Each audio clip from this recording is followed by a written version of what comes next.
Hi everyone, this is Elaine. Welcome to Flat Earth for Dummies 101. Definition of dummy, indoctrinated in globe from birth.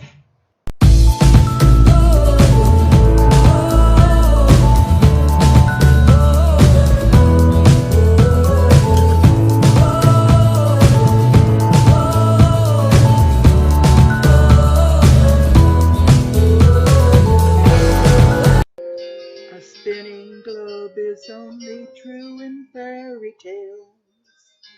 Only the truth will set you free. The lies were out to get me, to feast upon my brain.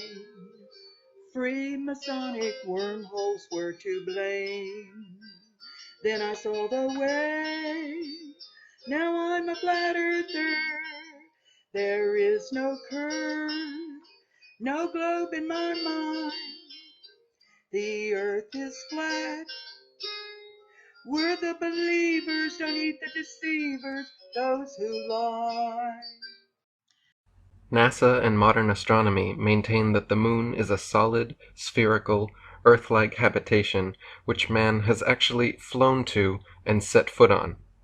They claim the moon is a non-luminescent planetoid which receives and reflects all its light from the sun. The reality is, however, that the moon is not a solid body. It is clearly circular, but not spherical, and not in any way an Earth-like planetoid which humans could set foot on. In fact, the moon is largely transparent and completely self-luminescent, shining with its own unique light. The sun's light is golden, warm, drying, preservative, and antiseptic, while the moon's light is silver, cool, damp, putrefying, and septic. The sun's rays decrease the combustion of a bonfire, while the moon's rays increase combustion. Plant and animal substances exposed to sunlight quickly dry, shrink, coagulate, and lose the tendency to decompose and putrefy. Grapes and other fruits become solid, partially candied and preserved, like raisins, dates, and prunes. Animal flesh coagulates, loses its volatile gaseous constituents, becomes firm, dry, and slow to decay. When exposed to moonlight, however, plant and animal substances tend to show symptoms of putrefaction and decay. In direct sunlight, a thermometer will read higher than another thermometer placed in the shade, but in full, direct moonlight, a thermometer will read lower than another placed in the shade. If the sun's light is collected in a large lens and thrown to a focus point, it can create significant heat, while the moon's light, collected similarly, creates no heat.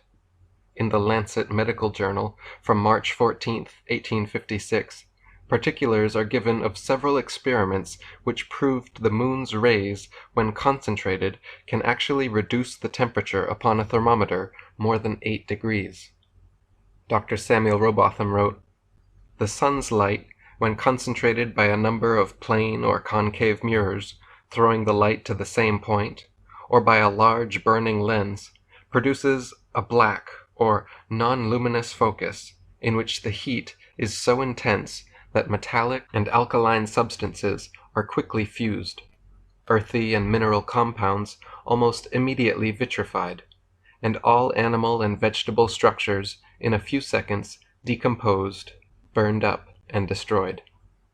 The moon's light, concentrated in the above manner, produces a focus so brilliant and luminous that it is difficult to look upon it, yet there is no increase of temperature.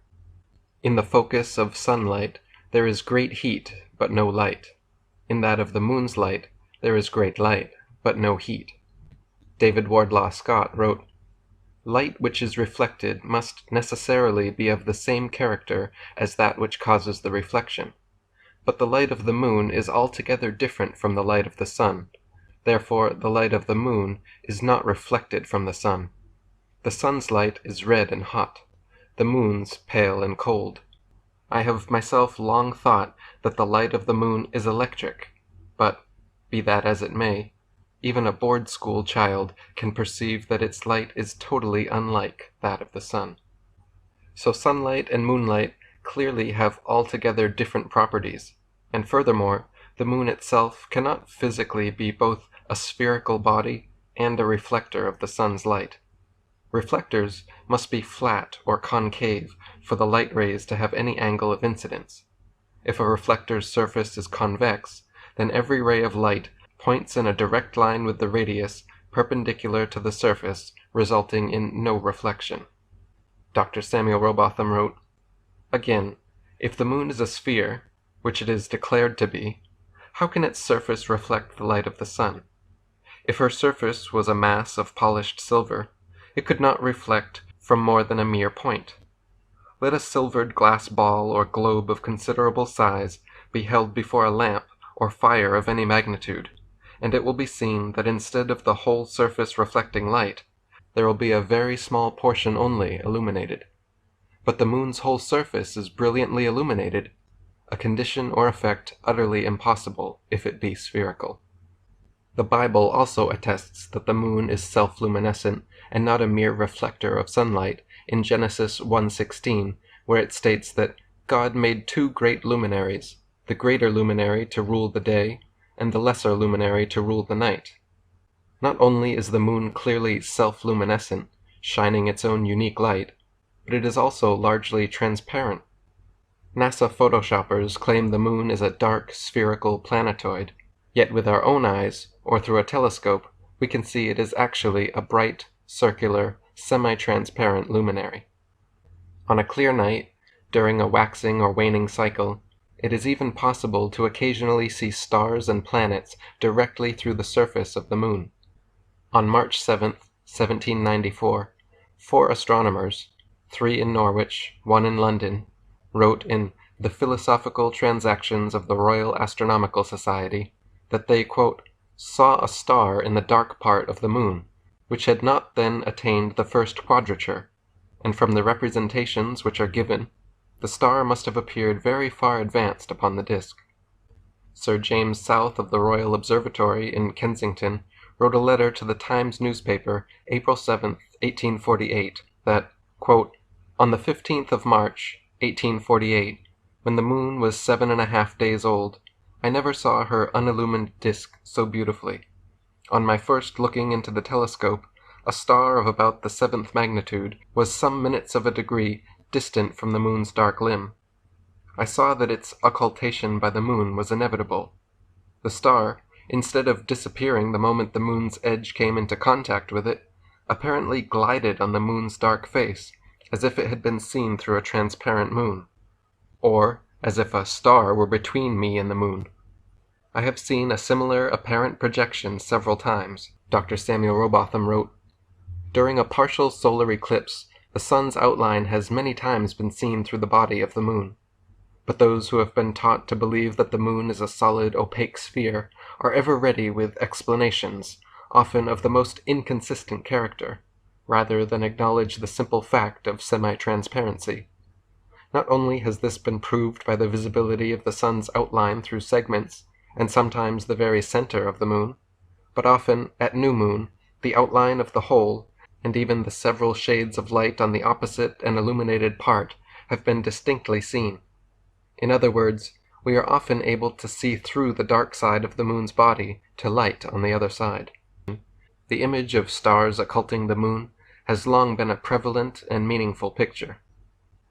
That stars and planets have been seen through the moon is a fact, but to this day NASA, modern astronomy, and a world full of brainwashed heliocentrists maintain that the moon is a spherical, Earth-like habitation capable of landing spaceships on. They claim the moon, and Mars for that matter, are habitable desert planets, much like Star Wars' Tatooine, Dune's Arrakis, and other such imaginary science fiction worlds. Since long before the staged Apollo moon landings, these Masonic sun-worshipping heliocentrists have been claiming the moon to be a solid planetoid, complete with plains, plateaus, mountains, valleys, and craters, though nothing of the sort can be discerned, even using the best telescopes.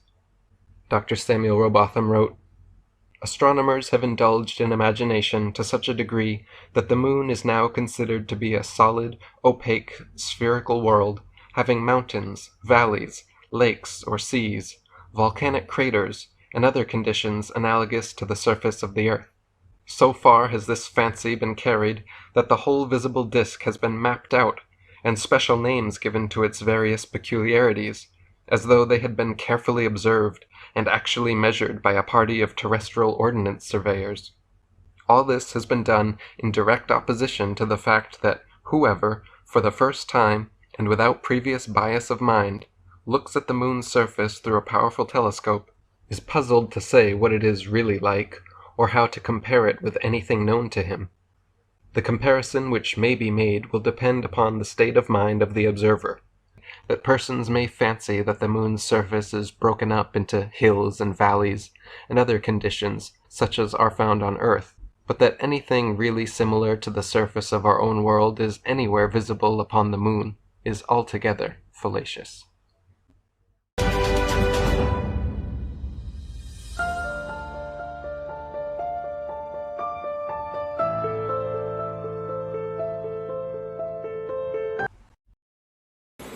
So they project the image around the ball, and that's how they came up with the globe.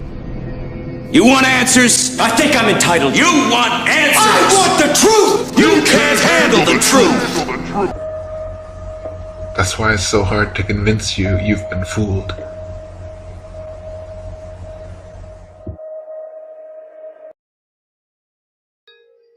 We're the believers, don't heed the deceivers, those who lie.